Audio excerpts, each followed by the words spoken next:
Hello, everyone, and welcome to the latest episode of the Metabolism and Menopause podcast. My name is Stephanie, and I am your host and CEO of Vitality OET. We are a women's nutrition, health, and fitness company that focuses predominantly on women's hormones, particularly as they start going through perimenopause and onwards.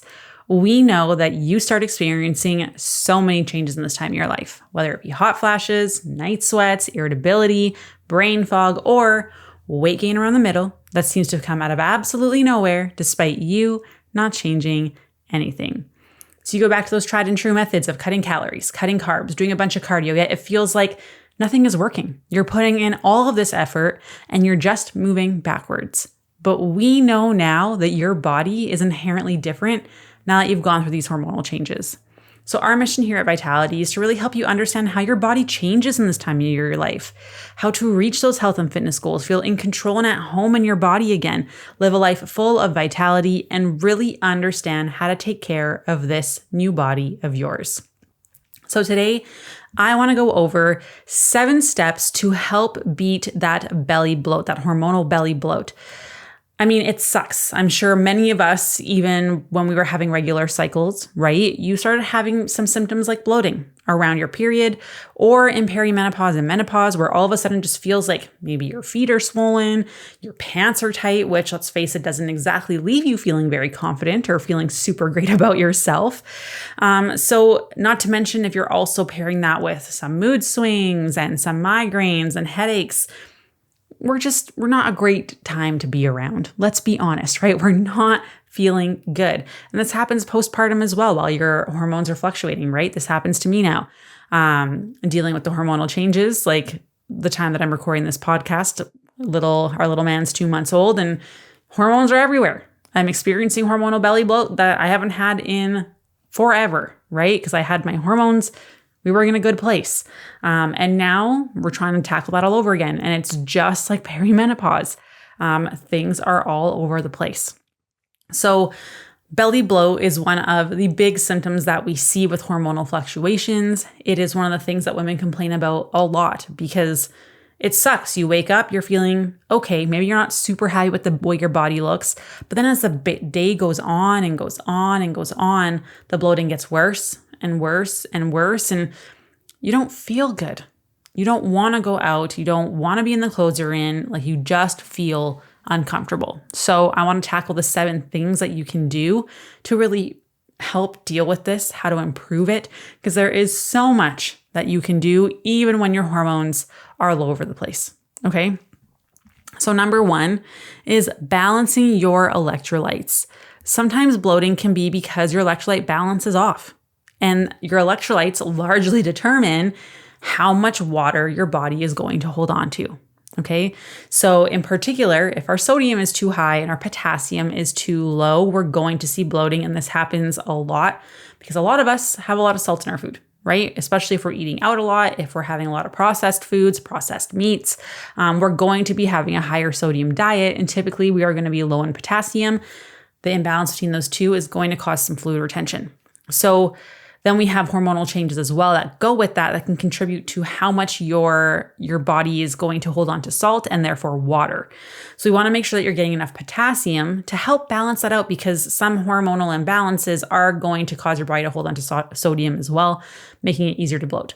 So a very easy way to start eating more foods that are higher in potassium, like spinach, your leafy greens, right? Avocados are high in potassium, bananas, even potatoes are high in potassium. So have your potatoes. They're also high in serotonin, which is your happy hormone, which also decreases when progesterone and estrogen starts to decline. So just literally put you in a good mood. So have some potatoes in your diet regularly. They're really good for you. Or you can have some electrolytes. There's lots of different brands. I personally like Prime. There is Noom tablets that are really good. LMNT is a very popular brand as well. I personally can't have the ones that has too much salt for me. So Prime tends to be the best one, but I can't have the red one because I think there's something about the red dye that my body doesn't love. There's something about just that one specific flavor I cannot do.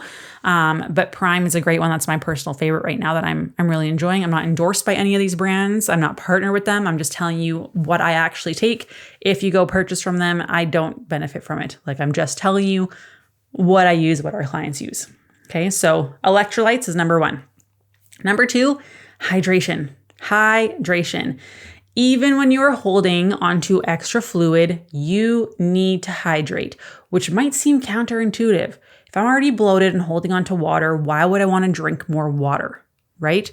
Well, when we are dehydrated, our body actually starts to compensate by telling your kidneys, hey, we need to hold on to the water that we have because not enough is coming in. So I need you to produce less pee so that we don't dehydrate ourselves and our body can still function.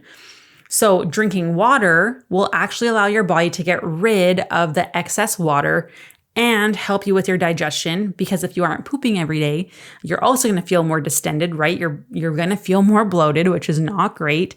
Plus, let's face it, we're all so much happier if we're pooping regularly. I've never met someone who's really constipated and like feeling great. It's not a thing, right? So we typically recommend that you take your body weight in pounds, divide it by 2, and that's how many ounces of water you want to drink in a day. Start slowly, because if you're only having 20 ounces and you're going up to 80 and you just jump up, you are going to be in the bathroom peeing a bajillion times a day. So increase your intake slowly, but dehydration is going to cause bloating. So drinking water will help you get rid of that. Again, there's going to be fluctuations on the scale and due to water with all of these things. So making sure that we are doing these things on a regular basis really helps set you up for success. Number 3, which is surprising, is sugar.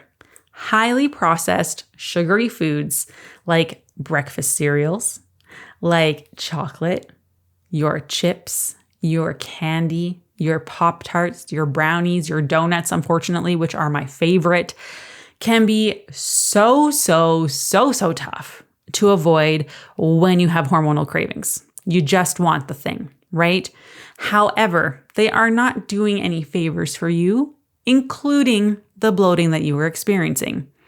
First of all, it is going to spike your blood sugars, which tells your body to bring insulin in to help move sugar into cells, because basically sugar goes up in our bloodstream. Our brain's like, hey, we need to deliver this. They call the Uber Eats guy, which is insulin, who grabs the sugar and delivers it to the cell doors, which is your house. Okay. So this is how it happens. Our body keeps asking for insulin to help bring our sugars into our cells, right? And if we are going up and down in our blood sugars all the time, it can actually negatively affect the salt levels in our body. And if we're having sugary foods all the time, our blood sugar spikes, our blood sugar drops, then we get a craving. Then we eat the craving, blood sugar spikes, blood sugar drops, we get the craving. And this cycle continues where the insulin keeps coming up and it's going up and down, up and down, up and down, which is going to negatively affect the salt levels in our body, which we know is going to affect whether our kidneys are going to hold on to pee or like allow you to go to the restroom, right? Just like when we are dehydrated, which is going to cause more bloating. So highly sugary foods does cause bloating because of this. However, sugar does not mean avoid all carbs. You do not want to avoid carbs. You do not want to avoid carbs. You just want to opt in for more whole food options like whole grains, your fruits, your veggies, potatoes, beans, rice, oats, potatoes. I don't know why you're all afraid of potatoes. You can have potatoes. Because these foods, because they are more whole food based, even like whole grain breads, they have more fiber. They're going to digest more slowly, which is going to help stabilize your blood sugars. And having carbohydrates also brings down your cortisol levels, which is also really important in blood sugar control and maintaining muscle mass and helping you with your bloating, your energy. You'll sleep better. You'll have better hormone production. So you're going to have better thyroid function, which is again going to help improve your metabolism. So your body is better at burning calories, so which makes it easier to lose weight. So do not cut out your carbs just because you think it's going to cause you to bloat. You need to eat whole grain foods or whole foods, whole grains, your oats, your beans, that kind of stuff. Before you dip into the carbs at meals, just try to have some veggies or protein first to help stabilize those blood sugars and even more. So if I'm going to have a sandwich, for example, which sandwiches are not bad, have some whole grain bread. There's a little bit of extra fiber in there. There's going to be a little bit of protein if it's got like flax and quinoa and stuff like that in it. Just have some veggies and dip first and then have your sandwich and you will be a-okay. Just make sure that sandwich has a decent amount of protein in it because 2 little slices of deli meat isn't going to cut it. You want to have a nice beefy sandwich. Okay. Sandwiches are good. Get your carbs in. So that's carbs. The fourth one is exercise. Regular physical activity is going to help keep your blood pumping, improve circulation in your body in general, which is going to help deliver oxygen and nutrients all throughout your body, including your digestive system, which is going to help you with bloating and having those regular bowel movements, which is so important. And some studies actually show that those who exercise are less likely to experience PMS symptoms and other hormonal symptoms, right? Hormonal imbalances. So this doesn't mean doing a ton of HIIT classes and a bunch of boot camp circuit trainings, high intensity stuff, 30 seconds rest. We're talking about going for a walk. Walking is so underrated. Walk. Get your walks in. And then resistance train. And this doesn't mean just because you're holding weights doesn't make it resistance training. You want to lift heavy. You want to have, like, let's say you're aiming for the 8 to 10 rep range. So you're lifting a weight 8 to 10 times. If you get to 12, that means the weight is too easy. You're not sending a muscle building signal anymore.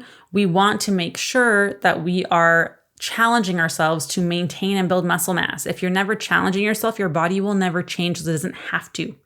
There's no reason. So you're going to lift that weight 8 to 10 times. If you can lift it more than 12, you're going to go heavier or you're going to slow down the movement so that you can't get past 10, right? Then you're going to take a 2-minute break. You're just going to sit there. You're going to recover. It's going to seem like the longest 2 minutes of your life. And then you're going to repeat that exercise again. And each week you're going to follow that exact same program. Every Monday's going to look the same. Every Wednesday's going to look the same. Every Friday's going to look the same. And you're going to try and get stronger over the course of 4 to 6 weeks. And then you'll change your program or your rep ranges or whatever that looks like. But you need the consistency in trying to get stronger and taking those longer rest periods in order to see change in your musculature. But again, this is going to help you with your bloating as well. Being active and moving helps. When we're seated all day, you're going to see that you really struggle.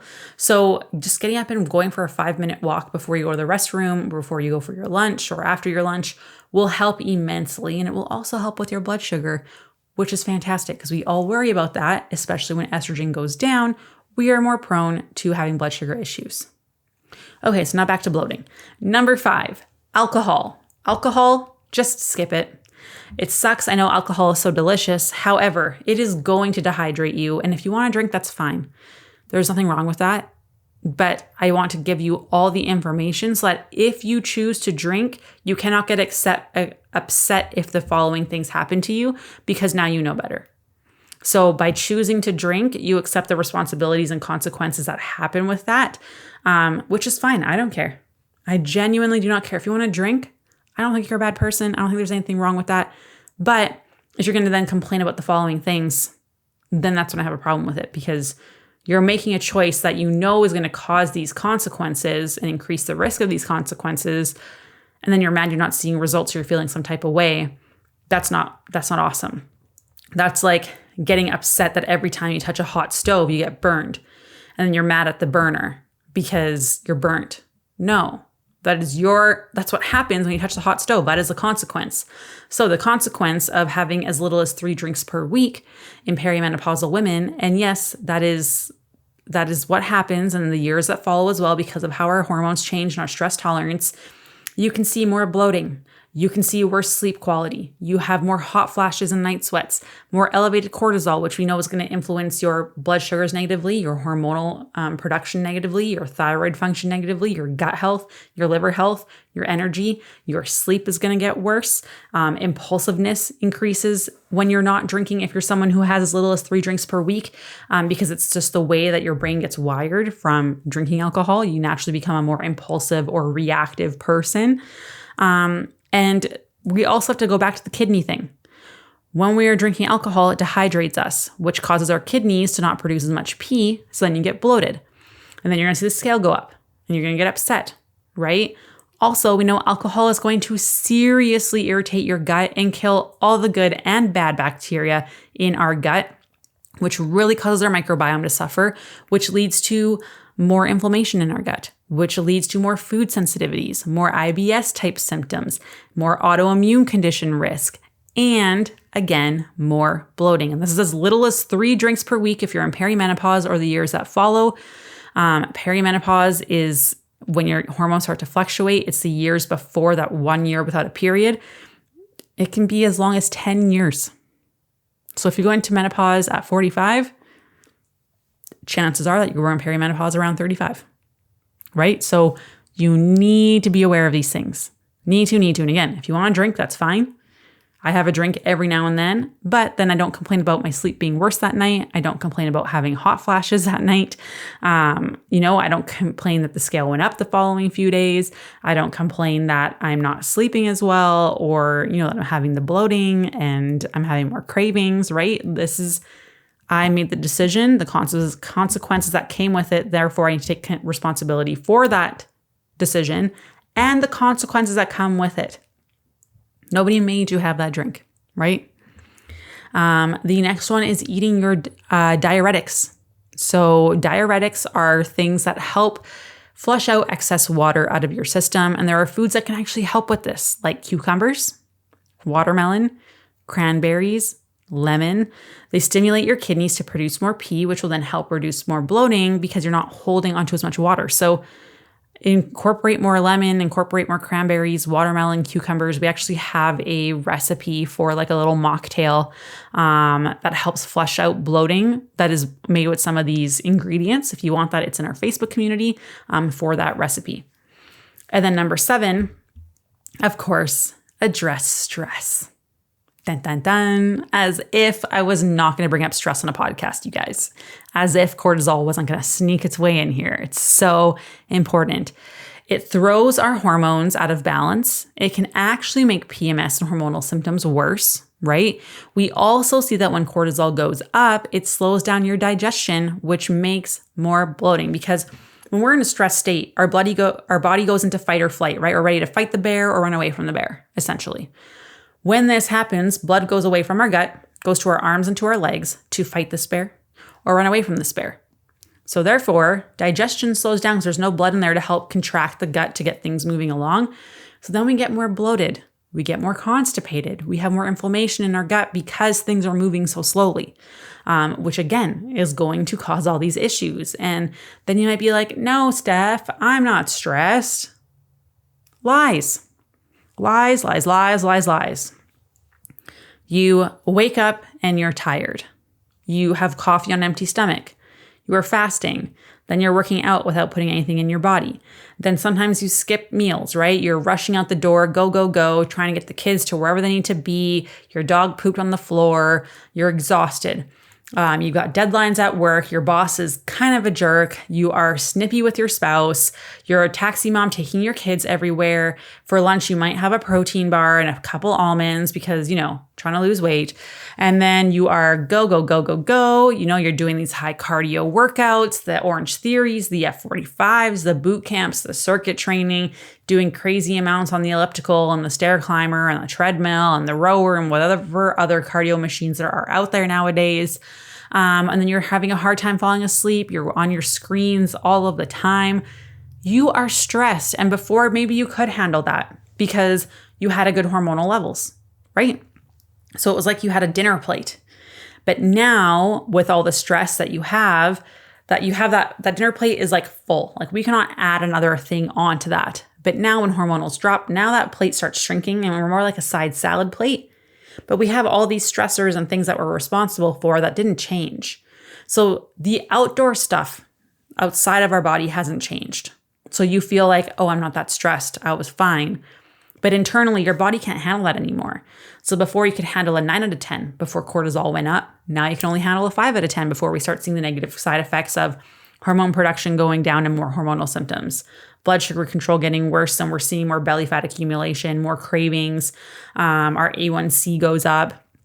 Our doctor tells us we're pre-diabetic. Eek. Our thyroid function goes down, making our metabolism slower. So our body sucks up burning calories. So it's a lot harder to lose weight and a heck of a lot easier to gain it. And then we start seeing things like hypothyroidism, more autoimmune type conditions. We start experiencing more gut health issues, more leaky gut, more IBS, more inflammation, more SIBO, more gas, more bloating, more indigestion, all of these things. We see our liver function isn't as good, right? Our energy starts to decline. Our sleep is terrible. We're waking up at night between 1 to 4 a.m. Yes, sister, you are stressed. You are stressed. And no, you're not handling it fine because your body, if you're dealing with the bloating and the low energy and the cravings, that's your body telling you, hey, Steph, we're not okay, right? So the thing we need to understand is that we can't always remove stress from our life. It's not possible, right? We can't change a lot of things, but there is a lot of things we can't control. So we need to learn how to buffer stress through proper nutrition, which means eating enough food, eating enough carbs. Remember, I said carbs lower cortisol, which is really important, and improves thyroid function, which means our metabolism gets faster, which means our body's better at burning calories, making weight loss easier and gaining weight harder, which is awesome, and less digestion issues, right? So we need to learn to eat enough food, eat enough carbs, adjust our exercises to actually benefit our body instead of working out and then not looking like it, because that sucks. Why work out harder? You want to work out smarter, right? If you can hear a baby crying in the background, that's my son. He's hungry and my husband's about to feed him. So sorry if that picked it up on the mic. But we need to learn how to buffer these things through proper activities, proper lifestyle changes, proper nutrition. So this means you need to find activities that help lower your heart rate and your breathing rate, to bring you back into that rest and digest portion of your nervous system, to bring blood flow back to your gut so that things are digesting better, so your bloating is less, right? And this is the thing that we see helps women the most, is focusing on eating enough food, eating enough carbs, and then adding in some stress relief activities. And exercise is not stress relief because that's going to spike your stress hormones. We need to find things that lower your heart rate and lower your breathing and that make you feel good. So maybe it's meditation, yoga, stretching. Maybe it's coloring. Maybe it's doing some box breathing. Maybe it's doing some crossword puzzles or Sudoku or word finds. Maybe it's crocheting and knitting. I had a woman, one of our followers, actually, she crocheted our son a blanket, which was amazing. And it's so beautiful. I love it so much and so thankful for it. And she told me it was part of like how she feels good. And it's like therapy to her was crocheting. And I thought that was amazing. Maybe it's sitting in the grass with your feet in the grass. You're having a cup of tea and the sun is shining on you. Maybe you are going for a leisurely light walk. Maybe you're reading.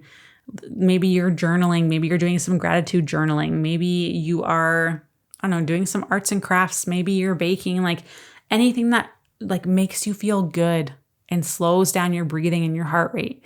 That is de-stressing. It doesn't have to be this big commitment of like a bubble bath and a massage and all these overrated things. It's just anything that slows down your heart rate and your breathing rate and you feel good. And it's only going to be like 5 to 10 minutes a day. It doesn't have to be this huge, I wake up in the morning and I meditate and then I do my gratitude journal and then I drink my organic blah, blah, blah coffee with after whatever breakfast. And then I sit and do this and I whatever, right? Like who has time for that?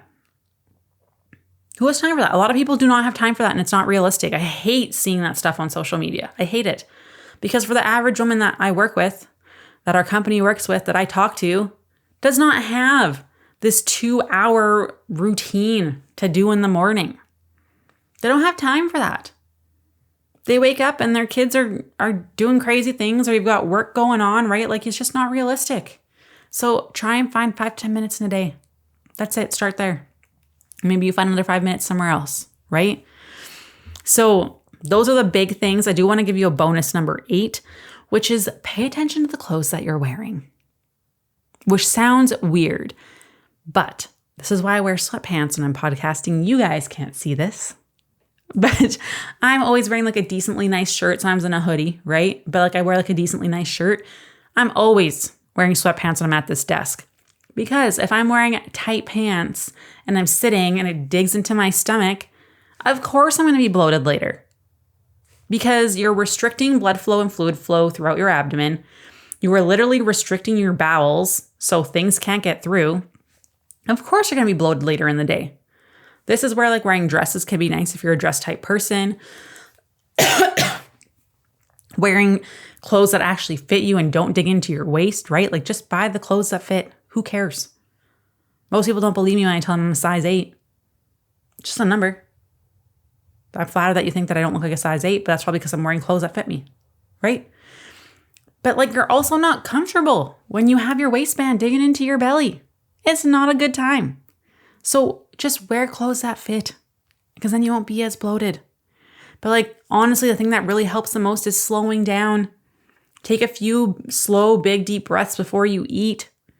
Bring yourself into rest and digest so that you're not having this bloating that continues throughout the day, this stress bloating, right?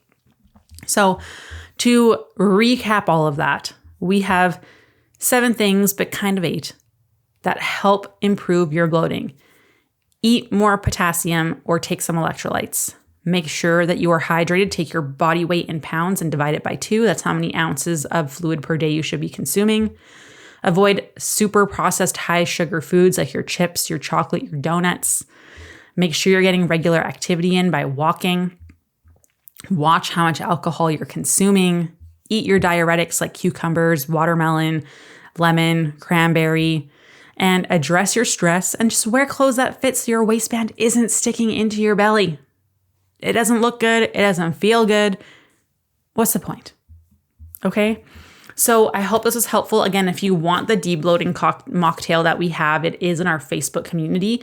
You can get access to it there. It's only for the members in our community. We always have exclusive ebooks in there as well that are only for women who join. If you have any questions at all, just let me know. I hope this is helpful and you could do at least 1 or 2 of those things today to start helping you with your bloating. Have a good rest of your day, everyone, and I'll talk to you soon. Bye.